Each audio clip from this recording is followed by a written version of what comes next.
Notebook એલએમની અંદર આપણે ઘણા સુંદર પોસ્ટર બનાવવાનું શીખ્યા, એ આપણને ઘણા ઉપયોગી પણ બની રહ્યા છે. હવે આ જ પ્લેટફોર્મ ઉપર એક સરસ મજાના વિડીયો પણ બને છે. જો એક વિડીયો છે એને આપણે જો પછી આપણે કઈ રીતે બને છે શીખીએ. આ અધિકારોનો પાયો શું છે એ સમજીશું. પછી આપણા 6 સૌથી જરૂરી અધિકારો કયા છે એ જોઈશું. એ પછી એક રસપ્રદ વાત, 7મા અધિકારની વાર્તા, અને છેલ્લે આ અધિકારોની ખાસિયતો શું છે એના પર નજર નાખીશું. ચાલો ફટાફટ શરૂ કરીએ. તો આ અધિકારોની શરૂઆત ક્યાંથી થાય છે એનો ઉલ્લેખ આપણા બંધારણ. આ રીતના વિડીયો બનાવવા જે રીતે આપણે પોસ્ટર બનાવવું સરળ છે એટલું જ સરળ છે. તો આપણે સૌથી પહેલાં નોટબુક એલએમની અંદર જતા રહીશું. ક્રોમની અંદર આ રીતે નોટબુક એલએમ મેં અગાઉથી ખુલેલું જ છે. ક્રિએટ નોટબુક આપવાનું છે.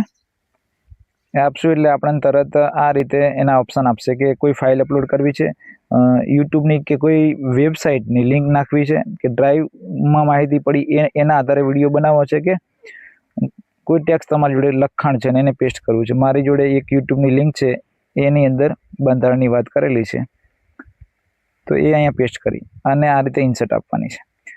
થોડી પ્રક્રિયા થઈ અને એ વિડીયોની અંદર શું છે એ બધું સંક્ષિપ્તમાં આ રીતે લખાઈને આવી જશે. આ રીતે લખાઈને આવી ગયું.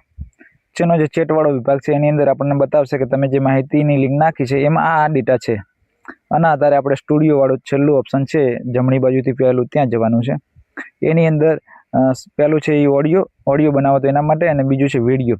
મૂળ આપણે કોઈ પણ વસ્તુ બનાવીએ છીએ તો ભાષા એક વખત આપણે ચેક કરી લેવી.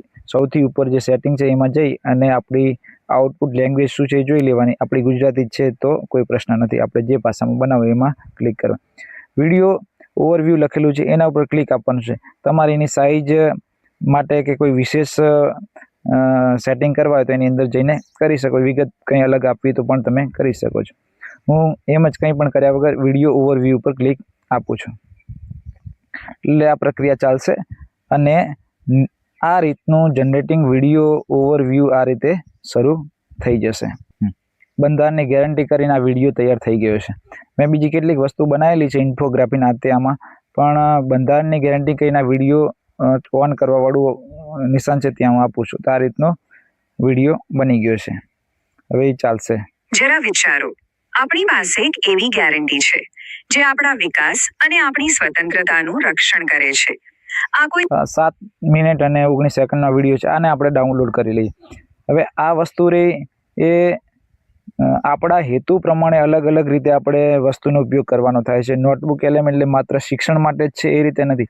આપણે આપણા કોઈ વ્યવસાયની અંદર હોઈએ અને એની કોઈ માહિતી આપવાની થાય તો આપણે એની રીતે પણ વિડીયો બનાવી શકીએ. આપણા ઘરે કોઈ પ્રસંગ હોય અને એના સંદર્ભે આપણે વિડીયો બનાવવાનો હોય, કોઈ વ્યક્તિ વિશે વિડીયો બનાવવાનો હોય, કોઈ તમે કોઈ પ્રોડક્ટ વેચતા હોય ને એના વિશે વિડીયો બનાવવાનો હોય, તમારી કોઈ નાની મોટી દુકાન ચાલતી હોય ને એમાં તમે કઈ રીતનું કામ કરો છો એની માહિતી દેવાની હોય. કોઈ પણ વસ્તુનો ઉપયોગ આપણે કયા હેતુ માટે કરીએ છીએ એના આધારે બને છે. આ રીતનો વિડીયો બનાવવો સરળ છે. બીજા મિત્રોને પણ શીખવો. આની અંદર સ્ટુડિયોની અંદર બીજા કેટલાક ઓપ્શનો આપણે અગાઉ ચર્ચા કરી હતી.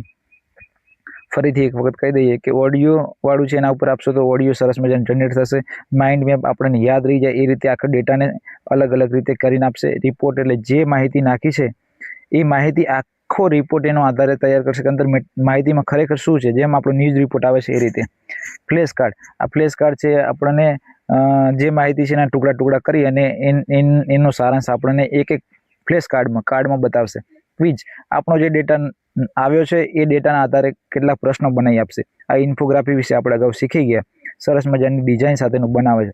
આ સ્લાઇડ ડેક એ ઇન્ફોગ્રાફી પછી બીજા નંબરે ઉપયોગી છે કે જેની અંદર કોઈ માહિતી એક પેજમાં નથી આવી શકતી. ત્યારે આપણે સ્લાઇડ બનાવીએ તો એ સ્લાઇડના કારણે આખી માહિતીને અલગ અલગ પેજની અંદર સરસ મજાના સ્લાઇડ સ્વરૂપે રજૂ કરે ને આપણે એને ડિજિટલ બોર્ડ ઉપર કે એના ઉપર રજૂ કરી શકીએ. હું એક વખત આ સ્લાઇડ ડેક ઉપર આપ્યું તો એક સરસ મજાની સ્લાઇડો તૈયાર થશે.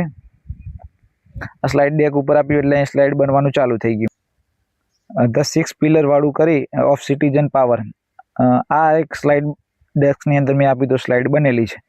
આ રીતની સ્લાઇડો બને જે આખી માહિતીને અલગ અલગ સ્લાઇડમાં રજૂ કરે, જેથી આપણે એક જ પેજમાં બધો ગૂંચળો ના થઈ જાય અને બધી માહિતી આપણે જ્યારે પ્રેઝન્ટેશન કરવાનું હોય ત્યારે કામ આવે. જે રીતે આપણે પાવર પોઈન્ટમાં સ્લાઇડ બનાવીએ એ રીતે જ અલગ અલગ સ્લાઇડો બને છે.